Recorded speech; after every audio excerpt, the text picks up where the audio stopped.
Hi viewers, எல்லோருக்கும் வணக்கம். இன்னைக்கு ஐயனார் தொடர்கதையை தான் பார்க்க போகிறோம். சேரன் நிலா சோழனுடைய ஓனர் கிட்ட போயிட்டு சோழன் திருடின பணத்தை எல்லாத்தையும் செட்டில் பண்ணுறாங்க. செட்டில் பண்ணிட்டு அவருக்கு மேலே இருக்கிற கேஸை வாபஸ் வாங்க சொல்லி பரிந்து பேசி அவரை கூட்டிக்கிட்டு வராங்க. எல்லாருமே போலீஸ் ஸ்டேஷனுக்கு வராங்க. சோழனுடைய ஓனரும் கேஸ் வாபஸ் வாங்கிறதுக்கு லெட்டர் ஒன்று போலீஸ்கிட்ட கொடுக்குறாரு. கொடுத்துட்டு என்ன சொல்கிறாருன்னா, சார் நான் கேஸை வாபஸ் வாங்கிக்கிறேன் சார். இவங்க எல்லா பணத்தையும் என்கிட்ட கொடுத்துட்டாங்க. சோழன் தான் நன்றி இல்லாமல் அது மாதிரி நடந்துக்கினானா, நானும் அப்படி நடந்துக்க முடியாது சார். அவன் ரொம்ப நாளாக என்கிட்ட வேலை செய்கிற பையன். அதனால் நான் கேஸை வாபஸ் வாங்கிக்கிறேன் சார் அப்படின்னு சொல்லிட்டு சொல்கிறாரு. உடனே போலீஸும் என்ன சொல்கிறாருன்னா, இங்கே பாரு சோழனை பார்த்து, இங்கே பாரு உங்கள் முதலாளி கேஸ் வாபஸ் வாங்கினதுனால தான் நீ தப்பிச்ச. இனிமேலாவது ஒழுங்கா இரு. இனிமே நீ இது மாதிரிலாம் பண்ணினா லாக்கப் இல்லை, ஸ்ட்ரெயிட்டாக ஜெயிலு தான் உனக்கு அப்படின்னு சொல்லி அட்வைஸ் பண்ணி கையெழுத்து வாங்கிக்கிட்டு வெளியில் விடுதலை பண்ணி அனுப்பிச்சிடுறாங்க சோழனை. வீட்டு வாசல்ல சேரன் பயங்கரமா கத்துறாரு. போன வாரம் தான் பல்லவனுக்காக நான் போலீஸ் ஸ்டேஷனுக்கு வந்தேன். இந்த வாரம் நீ என்னை கூட்டிட்டு வந்து நிக்க வச்சுட்ட. இதே மாதிரி எல்லாம் பண்ணிக்கிட்டு இருக்கீங்க. நான் என்னதான் பண்றதுன்னு தெரியல. ஏன்டா இப்படி எல்லாம் பண்ண? நான் உன் மேல எவ்வளவு நம்பிக்கை வச்சேன் அப்படின்னு சொல்லிட்டு திட்டுறாரு சேரன் சோழனை. உடனே நிலா என்ன சொல்றாங்கன்னா, அண்ணன் நீங்க வீட்டுக்கு போங்க, நான் சோழனோட கொஞ்சம் பேசிட்டு வரேன்றாங்க. சரிப்பா நான் வீட்டுக்கு போறேன்ப்பான்னு சேரனும் போயிடுறாரு. நிலாவும் சோழனை கூட்டிக்கிட்டு போறாங்கங்க. ரெண்டு பேரும் ரொம்ப நேரமா ஒருத்தருக்கு ஒருத்தர் நடந்து போயிட்டே இருக்கிறாங்க. போயிட்டே இருக்கும்போது உடனே சோழனுக்கு மனசு குத்துது. சோழன் நிலாவை பார்த்து, நீங்க என் மேல ரொம்ப பயங்கரமா கோவத்துல இருப்பீங்கன்னு எனக்கு தெரியுங்க. ஆனா நான் திருடணும்னு நினைச்சு திருடலைங்க. உங்கள் ஃப்ரெண்டோட ஹஸ்பண்ட் உங்களை அப்படி பேசுனது என்னால் தாங்கிக்க முடியல. அதனால் நான் எங்கள் ஓனர்கிட்ட போயிட்டு நான் பணம் கேட்டேன், கடன் கேட்டேன். அவர் பணத்தை எண்ணி ட்ராவில் வச்சுக்கிட்டே இல்லைன்னு சொல்லிட்டாரு. எனக்கு என்ன பண்ணுறதுன்னு தெரியலங்க அந்த பணத்தை பார்த்ததும். அதனால தாங்க நான் அதில் கையை வச்சுட்டேன். அப்போ நான் எதை பற்றியும் யோசிக்கலைங்க.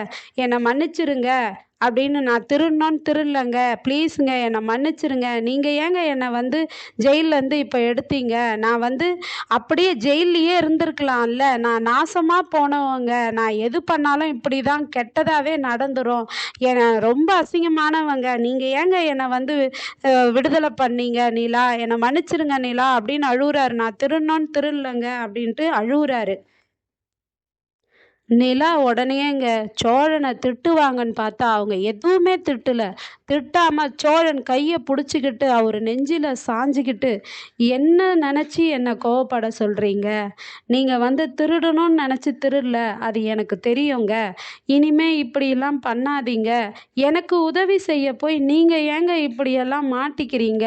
என்னால் தாங்க உங்களுக்கு பிரச்சனை அப்படின்னு சொல்லிட்டு கையை பிடிச்சிக்கிறாங்க. அப்படியே அவர் மார்பிலேயே சாஞ்சிட்டு கையை பிடிச்சிட்டு ரொம்ப தொலைவு நடந்து வராங்க. நடந்து வந்ததும் சேரன் வீட்டில் அப்படியே கொந்தளிச்சிக்கிட்டு இருக்கிறாரு, பல்லவன்கிட்டயும் பாண்டிக்கிட்டேயும். போன வாரம் ஒருத்தவன் என்னன்னா, இது மாதிரி காலேஜ் படிக்கிற வயசில் லார்ஜில் ரூம் போட்டு தங்கி அசிங்கப்படுத்தினான் போலீஸ் ஸ்டேஷனுக்கு போயிட்டு இந்த வாரம் இவன் திருடிட்டு பணத்தை எடுத்துட்டு போலீஸ் ஸ்டேஷனுக்கு போயிட்டு வந்திருக்கிறான். பாண்டி, இன்னும் நீ என்னடா அடுத்தது பண்ண போற? நான் இனிமே யாருமே நம்ப மாட்டேன். எல்லாரும் இது மாதிரி பண்ணுறீங்களே. பாவம் அந்த பொண்ணு நிலா, அது எவ்வளோ ஓடி ஆடி இன்னைக்கெல்லாம் போயிட்டு அந்த பணத்தை வாங்கிட்டு கொடுத்து அவனை ஜெயிலேருந்து காப்பாத்துச்சு. அந்த பொண்ணு இனிமே இந்த வீட்லேயே இருக்காது. அந்த பொண்ணு எவ்வளோ வசதியான பொண்ணு. அந்த பொண்ணுக்கு இருக்க இடம் இல்லைனா இருக்குது. நம்மளுடைய அன்புக்காக தானே இங்கே இருக்குது. ஏன்டா இப்படி பண்ணுறீங்க? இனிமே நிலா பொண்ணு இந்த இடத்துலையே இருக்காது அப்படின்னு சொல்கிறாரு. அதுக்கு பாண்டி சொல்கிறாரு, ஏன்னா அவங்கள வீட்டுக்கு கையோட கூட்டு வர தானேன்றாரு. ஏய், அது நான் சோழன் கிட்ட பேசிட்டு வரேன்னு சொன்னுச்சுடா. அப்பா அவனை திட்ட போதுன்னு நினைச்சேன். திட்டுட்டோம், நல்லா திட்டு வாங்கட்டும். அவன் இனிமே நிலா இங்க இருக்க போறது இல்லை அப்படின்னு புலம்புறாரு சோழன். அதுக்கப்புறம் நிலா சோழனை பார்த்து, நீங்க உங்க ஓனர்கிட்ட போய் பேசுங்க அப்படின்னு சொல்றாங்க. சோழனும் அவங்க ஓனரை பார்க்க போறாரு. ஓனரை பார்க்க போனா அவங்க ஓனர் வந்து, டேய் நீ ஏன்டா இங்க வந்த, எதுக்குடா இங்க வந்த, வெளியே போடா முதல்ல, என் பணத்தை எடுத்துட்டு நீ இது மாதிரி பண்ணிட்டியடா, நான் உன்னை எவ்வளோ நம்பினேன்டா அப்படின்னு சொல்லிட்டு திட்டுறாரு. உடனே சோழன் வந்து அவர் காலில் விழுந்து அழுகுறாரு. அண்ணன் நான் பணத்தை திருடலண்ணே, அது நான் அந்த சமயத்தில் நான் எடுத்துட்டேன் தான், ஆனால் எடுத்துட்டு திருப்பி அதை எப்படியாவது யார்கிட்டயாவது வாங்கி அந்த இடத்துலையே வச்சிடணும்னு நினச்சேண்ணே, நான் உன்னை ஏமாத்தணும்னு நினைக்கலண்ணே, சாரிண்ணே, என்னை மன்னிச்சிருண்ணே அப்படின்ட்டு காலில் விழுந்து அழுகுறாருங்க அவங்க ஓனர்கிட்ட. என்னடா, சரிடா அழாதடா சோழா, நீ அழுதா எனக்கு மனசு தாங்காதுன்னு நல்ல மனசுக்காருங்க அந்த ஓனரு. உடனே சோழனை கட்டி பிடிச்சிக்கிட்டு, நீ இனிமே அழாதரா, எனக்கு அழுதா பிடிக்காதுரா, விட்றா அப்படின்னு கட்டி பிடிக்கிறாரு. நாளைக்கு அவருடைய பாச பிணைப்புனால சோழனுக்கு வேலை கொடுப்பாரா கொடுக்க மாட்டாரான்னு பொறுத்திருந்து திங்கக்கிழமை பார்ப்போம்.